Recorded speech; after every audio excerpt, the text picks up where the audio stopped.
go up to the bank them and say do this and beat them. Hey everyone, it's Kavel. Welcome to my channel. If you're new here, thank you so much for stopping by, and if you're returning, welcome back. Okay, the reason why I'm so hyped, so pumped is because I have made it to 2,000 subscribers. I cannot believe it. I want to thank you all so much for subscribing and so much for the support. The girl is happy. Hashtag we're on our way to 3,000 subscribers. I feel it. By next year, March, this time, we're supposed to say we're there at 3,000 subscribers, don't it?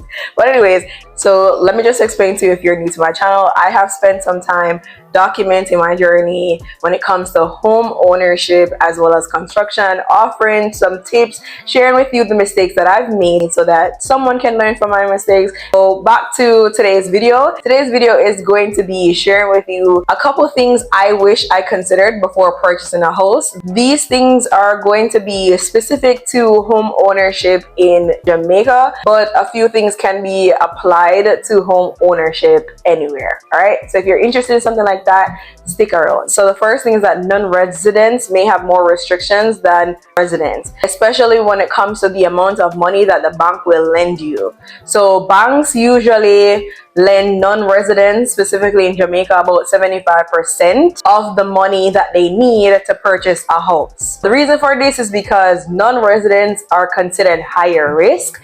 Therefore, they're not going to feel comfortable, and by they, the banks, are not going to feel comfortable lending you the same amount of money that they would their residents. You know, I can go into this a little bit more, but I'm kind of afraid of the internet, so I'm not going to really talk too much about that one. But yeah, there are ways to get around this. So I, for one, purchased my house in Jamaica while living in the United States. And the way that I got around the 75% was by showing that I had ties to Jamaica via my birth certificate. And you can use your passport if you have a Jamaican passport. So I showed them my Jamaican birth certificate to say, hello, I'm a Jamaican. Not true, me I walk around with the United States of America passport. That does not mean that I am not a Jamaican. See me here.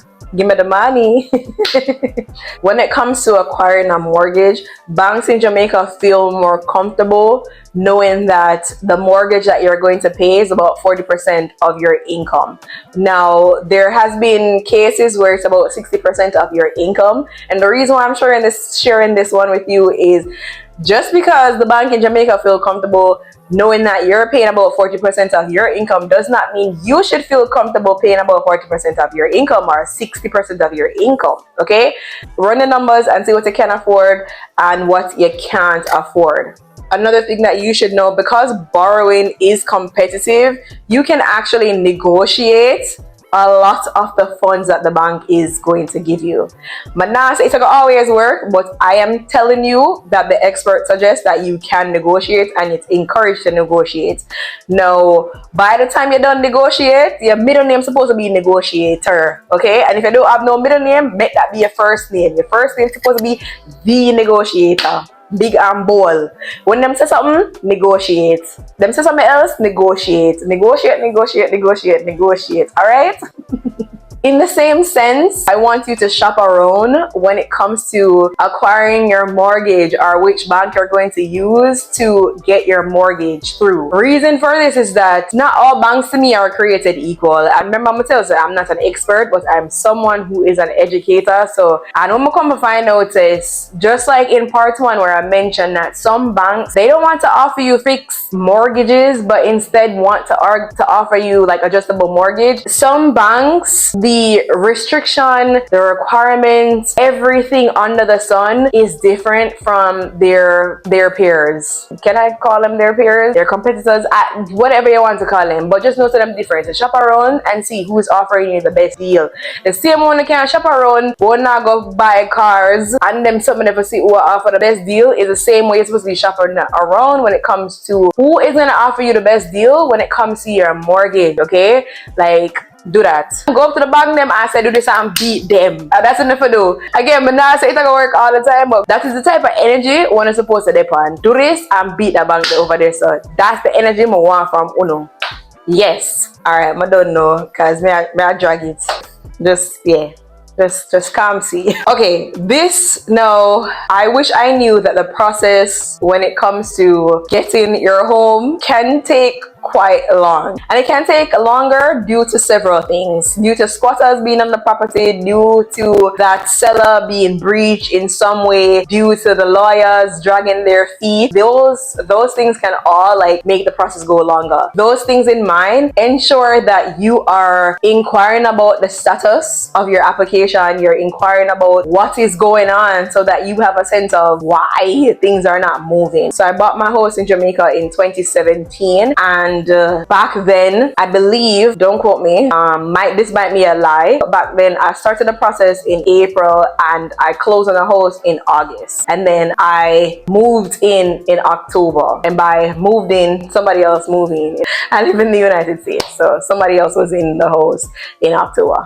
So if the valuation is more than what the property is valued, and I know that kind of sounds like that not really make no sense, but I'm just telling what the people them say. So if the valuation is more than what the property is valued, then you may have to put more, because banks usually is going to give you the loan closer to the lower valuation. Does that make sense? So let me see if I can break this down as teacher Cavell. So for instance, you do the valuation report and the property costs $7 million. Now the property is being sold for $8 million. The loan that the bank is going to give you is going to be on the lesser side. So the bank may give you a $6 million loan versus the $8 million that the property is being sold for. I hope that makes sense now. And if I saw it go, good. If I saw it, I saw it go.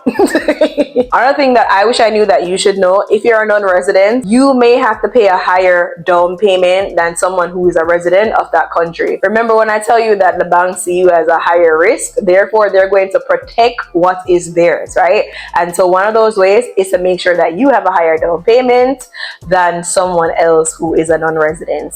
And this may not be all banks. Like I said, shop around and see what is what. Make sure, another thing that I wish I knew was that make sure the seller takes care of any owed utility bills, any damages to the property before you purchase that property. As well as someone in the comments recently talked about an electrical plan. I believe that's what it's called. Do those kind of things before you buy a property. You never know. I told y'all that when I bought mine, I was in a bit of a hurry. When we finally got the property, we realized that the electrical work needed to be redone because it was causing quite a few problems in the house. So going back to the earlier thing that I told you in terms of negotiation, that also applies to the fees, lawyer fee, bank fee, any type of fee, negotiate the hell out of it. I heard they can also negotiate interest rate. If I saw it go, put it down in the comments and say yes, I saw it go. Another thing that you should consider, and this applies to my people who want to buy land in Jamaica or land somewhere else, usually banks will not give you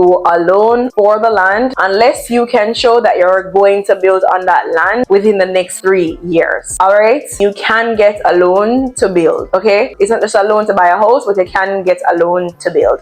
But I don't know if you want that as somebody who has just undergone the process of building a house and is about to do another major construction. I'm not really depend on that, but if you have to do, I adjust that, you know. So if you want more things you should consider before buying a house, or more things that I wish I knew before buying a house, check out my part 1 where I talked a lot about the different types of interest rates, the different types of mortgages where plague my life, and so forth. All right, so we've reached the end of the video, but I really just want to take the time for just big up Ono. Honestly, if me the over one next side of YouTube, me damn ball. Y'all are just so amazing, and I'm so grateful for your continued support, and I'm grateful for all of the comments, the likes. And by the way, someone from work saw my video and told me that they saw my video. So if you're watching this from my workplace, drop a comment, drop a like, and support your girl. You don't have to if you don't want to. Anyways, if you've made it this far to the video, go ahead and hashtag 2K. When you don't bother flat me now, you know, put the little hashtag 2K so I know so I make the end of the video. Okay, but anyways, thank you all for the support. Bye.